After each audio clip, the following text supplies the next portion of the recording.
Governo Tarcísio cancela a resolução que criava política de saúde LGBT. Tá aí. Ontem a gente estava falando sobre outra. Teve uma outra notícia do Tarcísio que era ele meio que sinalizando algo na direção do STF e tal. E hoje já tem uma coisa. É porque as pessoas ficam tentando achar, né? Todo mundo está ansiando por um Brasil melhor e, pô, o Tarcísio é esse expoente aí do governo Bolsonaro e tal.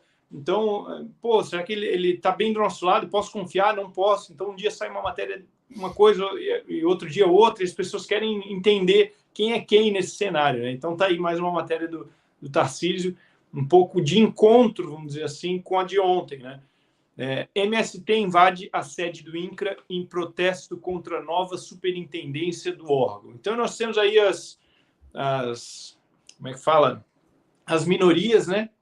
Numa das pautas temos a minoria LGBT, agora temos essa minoria MST, e aí vocês, como eu mencionei, vocês podem administrar quando vocês quiserem. Vou passar os primeiros minutos para o Cláudio Caivano.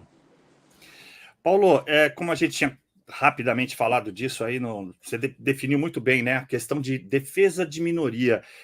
Além da hipocrisia óbvia que isso representa, aqui no caso de São Paulo, isso foi uma cobrança do eleitorado, porque sempre tem essa discussão de ele traiu o Bolsonaro, traiu a pauta conservadora, onde ele está, para onde está indo, em virtude do Kassab, a gente sabe disso, em virtude do próprio Republicanos, ele depender muito, né, dessa articulação política do Kassab. Isso foi uma cobrança do eleitorado, e aí essa matéria traz para a gente que pode representar duas coisas aí, uma resposta do próprio governador para o seu eleitorado, mas para mim há uma questão jurídica implícita nisso, né? O nosso artigo 5º da Constituição Federal já iguala todos os brasileiros, né? Todos são iguais perante a lei. E principalmente quando você trata aí, em termos constitucionais, da defesa de direitos em questões de saúde e educação, principalmente, não vou nem tocar na segurança, né? Mas principalmente saúde e educação, isso tem que ter o bojo de todo e qualquer cidadão brasileiro, ou até mesmo o estrangeiro em solo brasileiro, ele tem que ser atendido de acordo com o que a Constituição diz. Então, você dividir aí minorias, na verdade, isso é maquiavélico, e a gente sabe que a esquerda adora usar termos maquiavélicos e questões maquiavélicas contra nós mesmos. Na questão do MST, para mim, é um pouco diferente, embora esteja também sendo utilizado uma minoria, massa de manobra aí, pela própria ideologia deles, que é um grupo criminoso, é um grupo que comete crime, ele invade terras, e quando você invade propriedade privada ou mesmo propriedade pública, você está cometendo um crime, ponto. É assim que a gente deve entender, e isso se avoluma, né? Piora esse cenário quando eles depredam, quando eles destroem as coisas que eles encontram dentro dessas propriedades, às vezes plantação. No caso do INCRA e da Embrapa, no passado, eles destruíram laboratórios de pesquisas de sementes. Aí, no caso do INCRA, me parece que tem duas pautas atreladas. Uma é para provocar a indicação do presidente da Câmara, né, o Arthur Lira, que tinha sido demitido um primo dele, e agora ele mesmo indicou essa pessoa. A questão era profissional, me parece, né? Era uma questão curricular. E aí foi defenestrado o primo dele, mas ele teve a opção. O governo está tentando acenar para ver se ele fica do lado do governo e permitiu que ele indicasse essa nova pessoa. Então, essas duas pautas pertencem, como a gente disse, à esquerda, e eles vêm perdendo força, estão percebendo que o governo está derretendo, e eu diria para vocês, continuem, está dando certo. Acho que foi Sun Tzu que disse, olha, não mexa com o seu inimigo enquanto ele está errando, enquanto ele estiver errando. É disso aí que se trata, Paulo.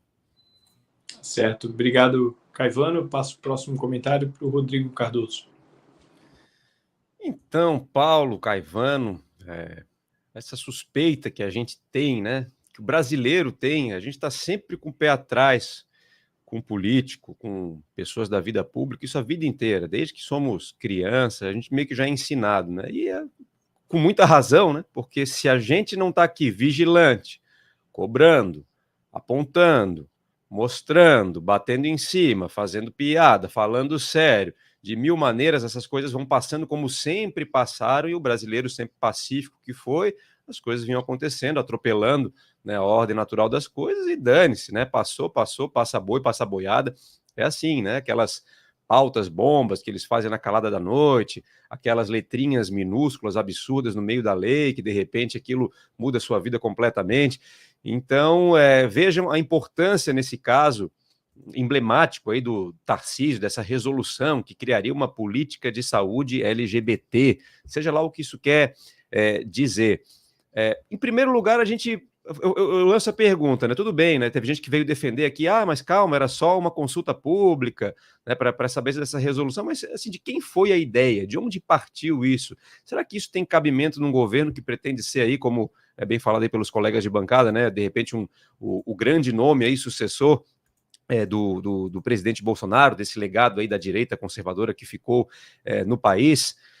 Vamos lá, vamos para essa resolução, porque aqui não se trata de querer perseguir pessoas, cercear direitos, como muito bem o nosso colega não jurista, né, advogado, o Caivano falou, já está na Constituição, todos somos iguais perante a lei, não tem que ficar, né, alguns serem mais iguais que o outro gera aquela desconfiança, né? Então ninguém é contra política de saúde para ninguém. Agora vamos olhar um pouquinho mais de perto o teor dessa resolução que vinha propor a garantia de direitos reprodutivos, ou seja, aborto, né? Eles usam palavras bonitas, né? Direitos reprodutivos, né? Eu tenho direito de me reproduzir, na verdade é direito de aborto, né? E ainda por cima mencionava coisas como crianças trans, aquela velha pauta que a gente que há 20, 30 anos atrás era considerado teoria da conspiração, né? Que estão querendo tornar as crianças aí alvos de sexualização, de pedofilia, não sei se eu posso falar esses termos, né? Não quero derrubar a nossa live aqui, mas enfim, está aqui, né? A resolução do próprio Tarcísio lá mencionava a tal das crianças trans, né? Vamos ver mais ou menos como é que estava escrito isso, né? Porque tem umas coisas assim interessantes, né? Olha isso aqui. Oferecer cuidados aos agravos decorrentes do uso prolongado e inadequado de hormônios femininos e masculinos para travestis, transexuais e pessoas com outras variabilidades de gênero, né?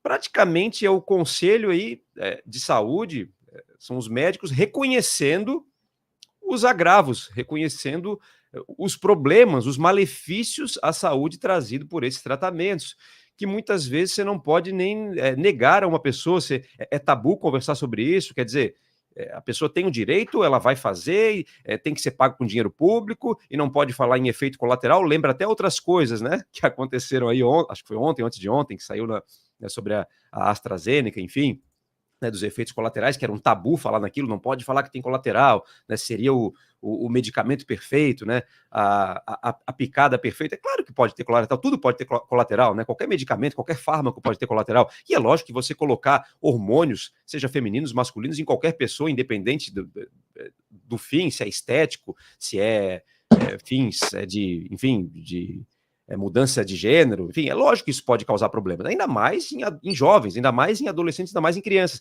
E vejam o que dizia aqui o artigo 10 dessa resolução, né? Construir diretrizes que promovam atenção e cuidado integral a crianças e adolescentes lésbicas, gays, bissexuais, travestis e transexuais e outras variabilidades de gênero, né? Promovendo sua saúde mental. Então, os caras colocando na resolução, tendo uma expectativa de que isso fosse passar, se tornar política pública, enfim, a questão de crianças trans.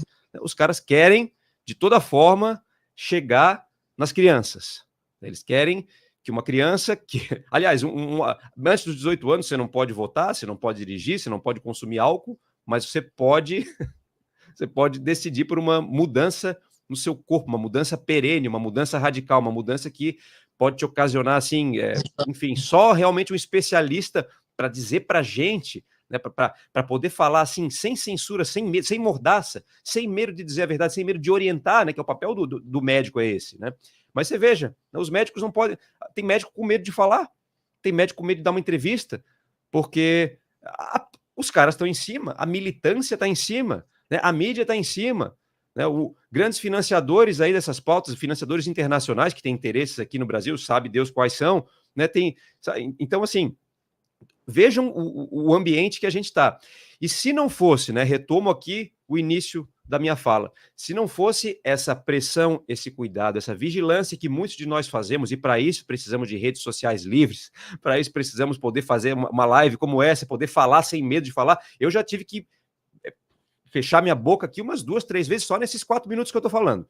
Porque, puta, vai que eu falo uma palavra que posso derrubar a live, como já aconteceu aqui no nosso programa F5, né? Inclusive, a gente trocou de YouTube, né? A gente fazia isso lá no YouTube do canal Hipócritas, né? Fomos aí podados algumas vezes, estamos com esse novo projeto aqui. Então, veja o quão complicado é isso. Né? Mas é isso, o nosso papel é esse, estarmos vigilantes, estamos apontando o caminho, porque não dá para confiar em político nenhum, seja ele quem for.